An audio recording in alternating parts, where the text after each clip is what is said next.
Dalawang salita at 6 na numero ang tila sumasakal kay Ara Reyes. Total bill ay 512,450.00. Nakatitig siya sa papel na hawak ng nanginginig niyang kamay. Ang mga letra at numero ay lumalabo sa paningin niya dahil sa namumuong luha. Hindi ito maaari. Saan siya kukuha ng ganito kalaking pera? Ang sahod niya bilang isang junior marketing associate sa De Villa Holdings ay sapat lang para sa araw-araw nilang gastusin at sa mga paunang gamot ng kanyang ina. Pero ang halagang ito ay isang halimaw na handa siyang lamunin ng buo. Bago pa man niya mapigilan ang unang butil ng luha na pumatak, nag-ring ang kanyang cellphone. Isang hindi rehistradong numero. Sinagot niya ito, ang boses ay garalgal. Hello? Ara Reyes? This is from the hospital billing department, sabi ng isang boses na walang emosyon sa kabilang linya. We are just calling to follow up on the outstanding balance. Also, J.S. Sandoval recommends another series of tests for your mother Tuti. Hindi na narinig ni Ara ang mga sumunod na sinabi. Ang tanging umalinggaw sa kanyang isipan ay ang mga salitang outstanding balance at another series of tests. Karagdagang gastos. Karagdagang pasanin. Napahawak siya ng mahigpit sa kanyang dibdib, pakiramdam niya ay hindi siya makahinga. Para kay nanay, bulong niya sa sarili, isang panata na paulit-ulit niyang sinasambit para bigyan ang sarili ng lakas. Lahat gagawin ko para kay nanay. Pagpasok niya sa boardroom makalipas ang 1 oras, ang bigat sa kanyang dibdib ay tila dumoble. Ang lamig mula sa aircon ay gumagapang sa kanyang balat, o baka ang lamig ay nagmumula sa lalaking nakaupo sa dulo ng mahabang mesa. Siya si Marco Alejandro de Villa. Ang Xihi. Ang hari ng kanilang mundo. Balot sa isang mamahaling itim na suit, ang kanyang mukha ay parang inukit sa bato, walang emosyon, perpekto, at nakakatakot. Ang mga mata niya, madilim at malalim, ay tila kayang basahin ang lahat ng iyong kahinaan. Sa bawat paglipat ng kanyang tingin, para bang humihinto ang paghinga ng lahat sa silid. Next, anunsyo ng kanyang sekretarya. Napalunok si Ara. Ito na iyon. Ang presentasyon na pinagpuyatan niya ng 2 linggo. Ang presentasyon na maaring maging susi para sa promotion na matagal na niyang inaasam. Ang promotion na sasagip sa kanila ng kanyang ina. Huwag kang bibigay, Ara. Para kay nanay, muli niyang bulong sa sarili habang tumatayo.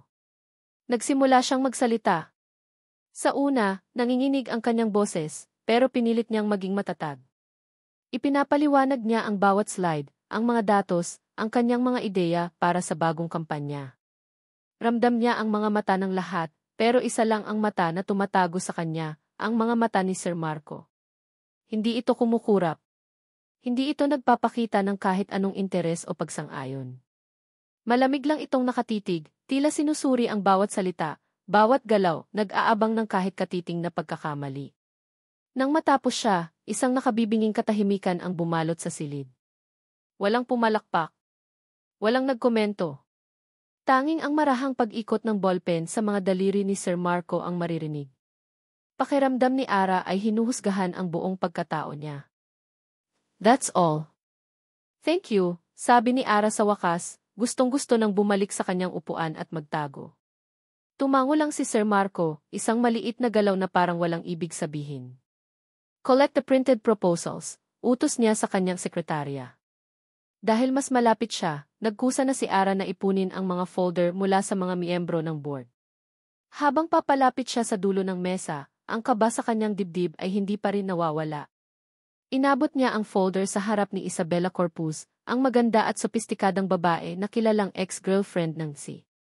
Ngumiti si Isabella sa kanya, isang ngiti na hindi umabot sa mga mata. At doon nangyari ang trahedya. Sa pag-abot niya sa huling folder sa tabi mismo ni Sir Marco, sumabit ang lailayan ng kanyang blazer sa isang nakapatong na tasa ng kape. Sa isang iglap na parang bumagal ang lahat, nakita ni Ara ang pagtagilid ng tasa. Ang mainit at maitim na likido ay umagos, bumuhos sa ibabaw ng mga puting papel na naglalaman ng mga plano at numero na nagkakahalaga ng milyon-milyong piso. Isang kolektibong paghinga ng gulat ang narinig sa buong silid, na sinundan ng isang katahimikan na mas masahol pa sa kahit anong sigaw. Nanigas si Ara sa kanyang kinatatayuan. Ang tanging nakikita niya ay ang malaking mansa ng kape na kumakalat sa mga dokumento ng si. Oh, my God. Sorry po, sir. Hindi ko po sinasadya, nautal niyang sabi, ang boses niya ay halos hindi na marinig. Hindi sumagot si Marco. Dahan-dahan niyang ibinaba ang kanyang tingin mula sa nabasang mga papel, at pagkatapos ay itinuon ito kay Ara. Ang lamig sa mga mata niya kanina ay napalitan ng isang bagay na mas matindi, isang nagielong galit na tila kayang bumasag ng buto. Naramdaman ni Ara na nanuyo ang kanyang lalamunan. Ito na ang katapusan. Ang lahat ng kanyang pinaghirapan, ang lahat ng kanyang pangarap para sa ina, ay maglalaho na parang bula dahil sa isang tasa ng kape. Nakita niya sa gilid ng kanyang mata ang mapanuyang ngiti ni Isabela. Dahan-dahang tumayo si Marco de Villa. Ang bawat galaw niya ay puno ng otoridad at panganib. Lumakad siya palapit kay Ara, na nakayuko at naghihintay na sa sigaw, sa insulto, sa mga salitang purified. Pero walang dumating na sigaw. Huminto si Marco sa harap niya, kinuha ang isang piraso ng papel mula sa folder na hindi nabasa, ang mismong cover page na may pangalan ni Ara Reyes. Tinitigan niya ito ng matagal, pagkatapos ay muli siyang tinitigan. Ang buong silid ay nag-aabang. Ikaw ang mamamahala sa proyektong ito, deklara ni Marco sa isang boses na kalmado, ngunit may bigat na dumagundong sa buong kwarto. Mag-report ka ng direkta sa akin. Simula bukas. Napaangat ng tingin si Ara, ang kanyang mukha ay puno ng pagkalito at hindi makapaniwala. Tama ba ang narinig niya? Hindi siya sinisante. Sa halip ay ibinigay sa kanya ang proyekto. Naguguluhan, ang kanyang mga mata ay napadako kay Isabela. Ang ngiti nito ay ganap nang nawala, napalitan ng isang tingin na puno ng pagkamuhi at galit, isang tingin na tila nangangako ng kapahamakan. Isinara ni Marco ang pinto ng kanyang opisina. Sa wakas, natapos na ang pulong. Hinarap niya ang malawak na salamin na bintana na tanaw ang buong syudad ng Makati, ang mga gusali ay nag-uunahan sa pag-abot sa langit. Ngunit hindi ang tanawin ang nasa isip niya. Ang nasa isip niya ay ang itsura ng babaeng iyon, si Ara Reyes. Naalala niya ang takot sa mga mata nito nang matapon ang kape. Isang takot na pamilyar sa kanya, ang takot ng isang taong alam na isang pagkakamali lang ay guguho na ang lahat. Ngunit sa likod ng takot na iyon, may nakita siyang kakaiba. Isang kislap ng katatagan. Hindi ito sumuko. Hindi ito umiyak o nagmakaawa tulad ng inaasahan niya. Tumayo lang ito roon, handang tanggapin ang parusa. At ang bagay na iyon, ang tahimik na dignidad na iyon, ang pumukaw sa isang bagay sa loob niya na matagal nang natutulog. Sauna siya sa mga taong nakapaligid sa kanya, mga taong puro pagkukunwari, puro plastik ng ngiti, at mga nakatagong interes. Si Ara Reyes, sa kabila ng kanyang pagkakamali, ay totoo. Ang kaba niya ay totoo. Ang determinasyon niya sa kanyang presentasyon ay totoo. At iyon ang dahilan kung bakit, labag sa lahat ng lohika, ginawa niya ang desisyong iyon. Are you completely out of your mind? Isang matinis na boses ang bumasag sa kanyang pag-iisip. Hindi na niya kailangang lumingon. Kilala niya ang boses na iyon, ang pabango na iyon. Isabela, sabi niya nang hindi lumilingon. The meeting is over. Don't care about the meeting, Marco, sabi ni Isabela. Ang mga takong ng sapatos nito ay tumutunog sa mamahaling sahig habang papalapit. That girl. Si Ara Reyes. Pagkatapos niyang sirain ang mga dokumento mo, ibibigay mo sa kanya ang pinakamalaking proyekto ng kumpanya para sa quarter na ito. Anong nasa isip mo? Humarap si Marco, ang kanyang mukha ay muling naging malamig na maskara. Her proposal had the most potential. It was the logical choice. Logical choice. Tumawa si Isabela, isang tawang walang saya. Huwag ako, Marco. Kilala kita. You could have given that project to my team. We have the experience, the manpower. Pero pinili mo ang isang junior associate na halatang ninenerbiyos kahit sa paghinga lang. This is about something else. Lumapit si Isabela, ang mga mata ay naninipat. Is it because she looks helpless? You always had a soft spot for charity cases. Isang ugat ang pumitik sa sentido ni Marco. Watch your words, Isabela. This is business decision. At bilang sisi ng kumpanyang ito, desisyon ko ang masusunod. Kung wala ka ng ibang sasabihin, marami pa akong trabaho. Ang mukha ni Isabella ay umigting sa galit. Fine. Gawin mo ang gusto mo. But when this project fails, and when that little girl comes crying because she can't handle the pressure, don't say didn't warn you. Tumalikod ito at nagmart sa palabas ng opisina. Ang pagsara ng pinto ay isang malakas na kalabog na umalingaw-ngao sa katahimikan. Napabuntong hininga si Marco at umupo sa kanyang silya. Pinilig niya ang kanyang ulo. Ang pagpili kay Ara Reyes ay hindi lang isang business decision. Ito ay isang sugal. At hindi niya alam kung bakit, pero handa siyang tayaan ito. Kinabukasan, sa unang araw ng kanilang pagtatrabaho, sinadya ni Marco na maging mas mahigpit. Pinatawag niya si Ara sa kanyang opisina ng eksaktong 8:00 ng umaga. Good morning, sir, bati ni Ara, halatang puyat at may dalang isang makapal na folder. Late ka ng 2 minuto, sabi ni Marco, hindi man lang inaalis ang tingin sa kanyang laptop. Pasensya na po, sir. May inaasikaso lang po. Don't care about your excuses, Dna Reyes, putol niya. When I say 8, I mean 8. Now, show me your revised project timeline. Nanginginig na inilapag ni Ara ang folder sa kanyang mesa. Sa sumunod na 2 oras, walang ginawa si Marco, kundi punahin ang bawat detalye ng trabaho niya. Masyadong malaki ang budget. Masyadong optimistic ang timeline. Kulang sa data ang market analysis. Bawat mungkahi ni Ara ay sinalubong niya ng isang matalim na tanong. Ginawa niya ang lahat para subukin ang hangganan nito. Ngunit hindi ito sumuko. Sa bawat puna niya, may handa itong sagot. Sa bawat tanong niya, may ipinapakita itong datos. Napansin niya ang mga maliit na sulat kamay na nota sa gilid ng mga papel nito, mga tanong at obserbasyon na hindi man lang pumasok sa isip ng mga senior executives. May talino sa likod ng takot na iyon. At habang tumatagal, ang pagkainis niya ay napapalitan ng isang lihim na paghanga. Okay, that's enough for today, sabi niya sa wakas. Revise this based on the comments. I want to see it on my desk tomorrow morning. 8:00. Not 8 oras 2 minuto. Yes, sir. Thank you po, sir, sabi ni Ara. Mabilis na inayos ang kanyang mga gamit at lumabas ng opisina na parang nakahinga ng maluwag. Naiwan si Marco na nakatitig sa pinto. Bakit niya ito ginagawa? Dahil ba gusto niyang patunayan kay Isabella na tama siya? O dahil may kung anong bahagi sa kanya na gustong makita kung hanggang saan ang kayang gawin ng babaeng ito? Gabi na nang umuwi si Marco. Habang nagmamaneho siya, biglang bumuhos ang malakas na ulan. Ang mga patak ay humahampas sa windshield ng kanyang kotse, at ang tunog na iyon ay naghatid ng isang pamilyar na kilabot sa kanyang sistema. Ang mga ilaw ng poste ay lumalabo, nagiging mga guhit na parang mga multo.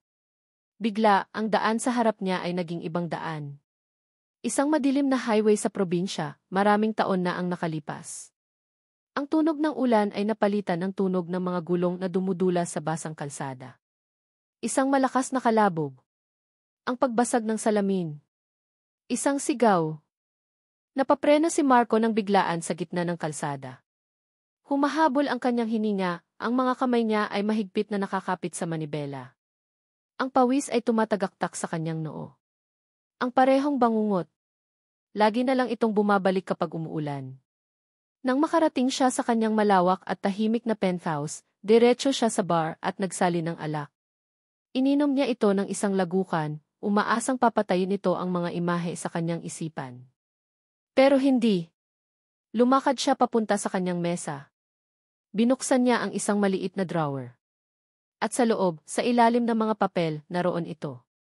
Isang luma at gasgas na Zippo lighter na kulay pilak. Kinuha niya ito, ang malamig na metal ay tila pumapaso sa kanyang palad. Ito ang nag-iisang bagay na dala niya mula sa gabing iyon. Ang gabing sumira sa lahat. Tinitigan niya ang lighter, ang alaala ng nakakasilaw na apoy at ang amoy ng gasolina ay bumabalik. At kasabay nito, ang alaala ng isang mukhang puno ng dugo at desperasyon na hinding-hindi niya malilimutan. 2 linggo na ang nakalipas mula nang ibigay kay Ara ang proyekto, at pakiramdam niya ay tumanda siya ng 10 taon. Ang bawat araw ay isang pagsubok. Si Sir Marco ay isang perpeksyonista. Bawat detalye, gaano man kaliit, ay hindi nakakalusot sa kanyang mga mata.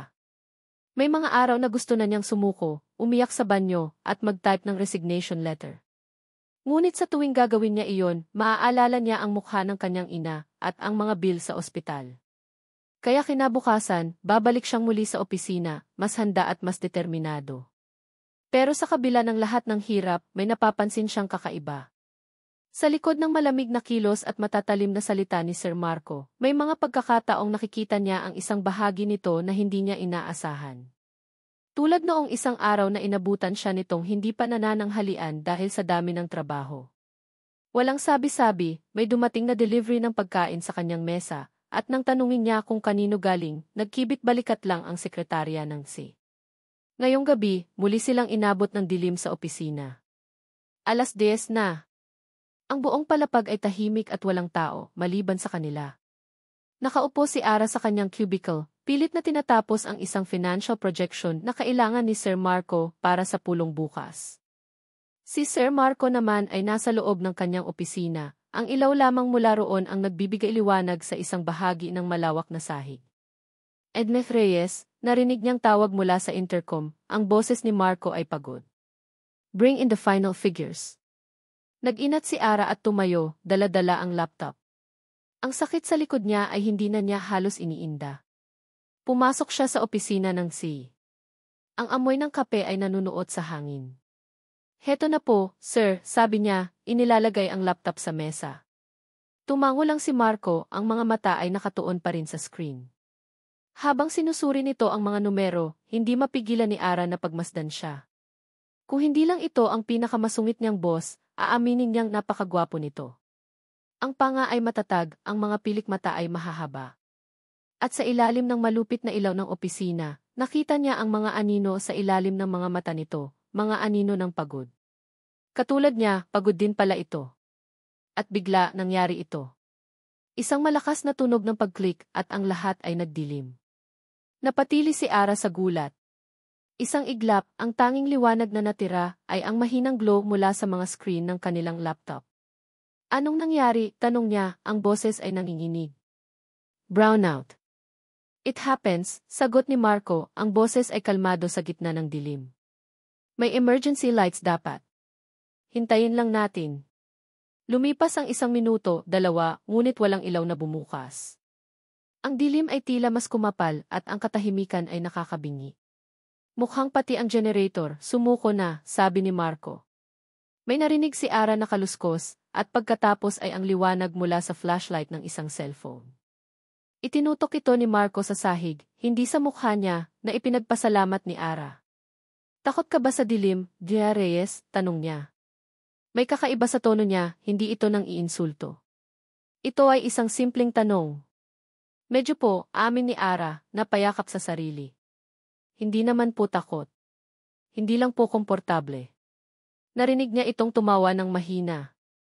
Isang tunay na tawa. Nagulat si Ara. Ito ang unang beses na narinig niya itong tumawa. Ang tunog niyon ay hindi malamig o mapanuri. Ito ay malumanay. Noong bata ako, kinukulong ako ng lolo ko sa aparador kapag may ginawa akong mali, sabi ni Marco, ang boses niya ay naglalakbay sa dilim. Sa una, iyak ako ng iyak. Pero natutunan ko na kung pipikit ka lang, mawawala ang dilim. Ang maiiwan na lang ay ang mga iniisip mo. Natigilan si Ara. Hindi niya inaasahan ang pagbabahagi nito. Ang elupit naman po ng lolo ninyo. He was a hard man. He believed that pressure creates diamonds, sabi ni Marco. May pait sa kanyang boses. But sometimes, it just crushes you. Natahimik sila pareho. Ang tanging maririnig ay ang mahinang pagpatak ng ulan sa labas ng bintana. Sa dilim, nawala ang kanilang mga titulo. Hindi siya si Ime Reyes, ang kinakabahang empleyado. At hindi siya si Sir Marco, ang nakakatakot na si. Sila ay 2 taong pagod na natrap sa isang madilim na opisina. Ikaw, sabi ni Marco. Bakit ka nagtitiis sa trabahong ito? You're smart. You could probably find a job with a less demanding boss. Napangiti si Ara sa dilim. Kailangan ko po, sir. May sakit po ang nanay ko. Malaki ang gastusin sa ospital. Sinabi niya iyon ng walang pag-aalinlangan. Iyon ang kanyang katotohanan. Hindi sumagot si Marco. Sa liwanag ng cellphone, nakita ni Ara ang pagbabago sa kanyang mukha. Ang tigas ay tila lumambot. Ang mga mata niya, sa unang pagkakataon, ay hindi na malamig. Mayroon itong bahid ng pag-aalala? Pagkaunawa? Let's go. Ihahatid na kita, sabi ni Marco, biglang tumayo.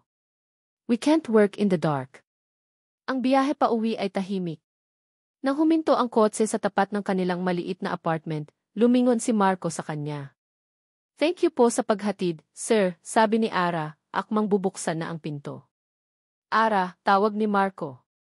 Ito ang unang beses na tinawag siya nito sa kanyang unang pangalan. If you need anything for your mother, just let me know. Napatitig si Ara sa kanya, nagulat. Salamat po. Bago pa siya makababa, bumukas ang pinto ng kanilang apartment at lumabas ang kanyang ina, nakabalot sa isang lumang shawl. Ara, anak. Ginabi ka na naman. Nako, nag-aalala ako sa'yo, sabi ni Aling Nena, ang boses ay mahina. Okay lang po ako. Ito na po ako, sagot ni Ara. Napatingin si Aling Nena sa magarang kotse at sa lalaking nasa loob nito. Bumaba si Marco ng kotse. Good evening po, magalang niyang sabi. Magandang gabi, iho. Ikaw ba ang boss nitong anak ko? Tanong ni Aling Nena, tinititigan si Marco mula ulo hanggang paa. Pasensya ka na kung ginagabi na ito umuwi, ha? Masyado lang talagang masipag yan. Wala po iyon, ma'am. Kasalanan ko po. Ako po ang nagpauwi sa kanya ng late, sabi ni Marco, ang boses ay magalang. Nakaramdam siya ng isang kakaibang kirot nang makita ang kahinaan sa mukha ng ina ni Ara, isang kahinaan na pamilyar sa kanya. Salamat sa paghatid sa anak ko, iho, sabi ni Aling Nena, umiti ito ng matamis. May mga mata kang malungkot. Katulad ng mga mata ng tatay ni Ara bago siya. Hindi tinapos ni Aling Nena ang kanyang sasabihin. Napayuko na lang ito. Nagpaalam si Marco at pumasok na muli sa kotse. Habang paalis siya, ang mga huling salita ni Aling Nena ay umalinggaw sa kanyang isipan. May mga mata kang malungkot. Katulad ng mga mata ng tatay ni Ara. Isang malamig na kaba ang gumapang sa kanyang dibdib, isang pakiramdam na hindi niya maintindihan. Bakit parang may kung anong nag-ugnay sa kanya sa pamilyang ito, isang ugnayan na mas malalim at mas madilim kaysa sa trabaho lamang. Hindi na mayalis ni Marco sa kanyang isipan ang mga salita ng ina ni Ara. May mga mata kang malungkot. Ang mga salitang iyon, kasama ng alaala ng gabing umuulan, ay bumabagabag sa kanya. Pero may isa pang bagay na mas nangingibabaw, ang paghanga niya kay Ara. Ang katatagan nito, ang kabutihan ng puso nito, ang paraan kung paano ito ngumiti kahit halatang pasa na nito ang mundo, lahat ng iyon ay unti-unting bumabasag sa pader na itinayo niya sa paligid ng kanyang puso. Samantala, si Isabela Corpuz ay hindi nakatunganga lang. Mula sa kanyang magarang opisina sa kabilang dulo ng palapag, pinagmamasdan niya ang bawat kilos ni Marco at Ara. Ang mga huling pag-uwi. Ang mga sulyap sa meeting. Ang pagbabago sa kilos ni Marco. At sa bawat araw na lumilipas, ang selos sa kanyang dibdib ay lumalaki na parang lason. Hindi siya makapapayag na ang isang key nobody, na tulad ni Ara Reyes ang aagaw sa lalaking dapat ay sa kanya. Isang hapon, habang nag-aayos ng mga lumang kontrata sa legal department, isang ideya ang pumasok sa isip ni Isabela. Ang pamilya de Villa ay matagal ng kliyente ng law firm ng kanyang ama. Ang lahat ng kaso at sikreto ng mga de Villa, malaki man o maliit, ay nakatago sa kanilang mga archives. May narinig siyang kwento noon, isang kwento tungkol sa isang aksidente, isang youthful mistake ni Marco na mabilis na inayos at ibinaon sa limot. Sa ngalan ng paghahanap ng isang lumang kaso, pumasok siya sa file room ng kanilang law firm. Pagkatapos ng ilang oras na paghahanap, nakita niya ito, isang manipis na folder na may markang Key Confidential. Ang pangalan sa folder, Marco Alejandro de Villa. Ang petsa, 10 taon na ang nakalipas. Dahan-dahan niya itong binuksan. Habang binabasa niya ang mga police report at legal settlements, isang demonyong ngiti ang sumilay sa kanyang mga labi. Hawak na niya ang kanyang sandata. Lingid sa masamang balak ni Isabela, nagpa siya si Marco na gumawa ng isang hakbang. Kailangan niyang makasama si Ara sa labas ng opisina, sa isang lugar na hindi sila si Sir Marco at Edna Reyes. Edna Reyes, tawag niya kay Ara isang Biyernes ng hapon. May dinner meeting tayo mamayang gabi kasama ang isang potential investor. I need you to be there. Oh. Ngayon po agad, gulat na tanong ni Ara. Yes. 7 o'clock. Sa Vivere, sabi ni Marco, sinadyang hindi tumingin dito para hindi mahalata ang kanyang intensyon. Wear something appropriate. Kahit naguguluhan, sumunod si Ara. Ang tea-appropriate na damit na nahanap niya ay isang simpleng itim na bestida na minsan niya lang naisuot. Pagdating niya sa Vivere, isang mamahaling restaurant na tanaw ang city lights, wala siyang nakitang tea potential investor. Ang nakita niya lang ay si Marco, nakaupo sa isang table for two. Hindi nakasuot ng kanyang karaniwang power suit, kundi isang simpleng dark blue na polo shirt na mas lalong nagpalitao sa kanyang magandang tindig. Nasaan po yung investor, sir? Tanong ni Ara, lumapit sa mesa. Tumayo si Marco at mumiti, isang tunay na ngiti na halos ikahimatay ni Ara. The investor cancelled. Pero dahil nandito na tayo, sayang naman kung hindi natin itutuloy. Please, sit down. Ara. Nanlaki ang mga mata ni Ara. Naintindihan na niya. Ito ay isang setup. Ito ay isang date. Ang puso niya ay nagsimulang tumibok ng napakabilis. Ang gabing iyon ay parang isang panaginip. Sa unang pagkakataon, nag-usap sila ng hindi tungkol sa trabaho. Nalaman niya na mahilig pala si Marco sa mga lumang pelikula. Nalaman nito na pangarap pala ni Ara na magkaroon ng sariling flower shop. Nagtawanan sila. Nagkatinginan. At sa bawat sandali, ang pader sa pagitan nila ay unti-unting gumuho. Habang pauwi, si Marco ang nagmamaneho. Pagdating nila sa parking lot ng De Villa Tower para kunin ang sasakyan ni Ara, pinatay ni Marco ang makina. Ang tanging ingay na maririnig ay ang ugong ng aircon. Thank you, Marco, sabi ni Ara ng mahina. For tonight. I should be thanking you, Ara, sagot ni Marco, ang boses ay malalim. Matagal na akong hindi ganito. Dahan-dahan, inabot niya ang kamay ni Ara. Ang init ng kanyang palad ay tila nagpadala ng kuryente sa buong katawan ni Ara. Tinitigan siya ni Marco sa mata, at sa sandaling iyon, nakita ni Ara ang lahat, ang kalungkutan, ang pag-iisa, at ang isang bagong damdamin na para sa kanya. Hindi na niya napigilan ang sarili. Dahan-dahan siyang lumapit. At sa ilalim ng madilim na ilaw ng parking lot, hinalikan niya si Ara. Isang halik na nagsimula ng marahan at puno ng pag-iingat, ngunit habang tumatagal ay naging mas mapuso, puno ng pagnanasa na matagal ng kinimkim. Ang lahat ng tensyon, lahat ng pag-aalinlangan ay nawala. Ang natira na lang ay sila, dalawang taong naghahanap ng koneksyon. Nang maghiwalay ang kanilang mga labi, pareho silang humahabol ng hininga. Nakasandal ang kanilang mga noo sa isa't isa. Sisisik. Ang marahas na tunog ng nag-vibrate na cellphone ni Marco sa dashboard ang bumasag sa mahikang bumabalot sa kanila. Pareho silang napapitlag. Sorry, sabi ni Marco, medyo nainis. Kinuha niya ang cellphone. Ang pangalan sa screen ay Isabela. Hindi niya sana ito sasagutin, pero dahil sa patuloy na pagring, pinindot niya ang answer button. What is it, Isabela? Tanong niya, halata ang pagkainis. Narinig ni Ara ang boses ni Isabela sa kabilang linya, matamis ngunit may nakatagong lason. Marco, darling. I'm sorry to bother you this late. May naalala lang kasi akong isang bagay na baka gusto mong maalala rin. Napakunot ang noo ni Marco. What are you talking about?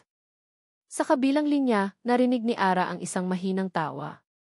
Naaalala mo ba ang petsa? October 24.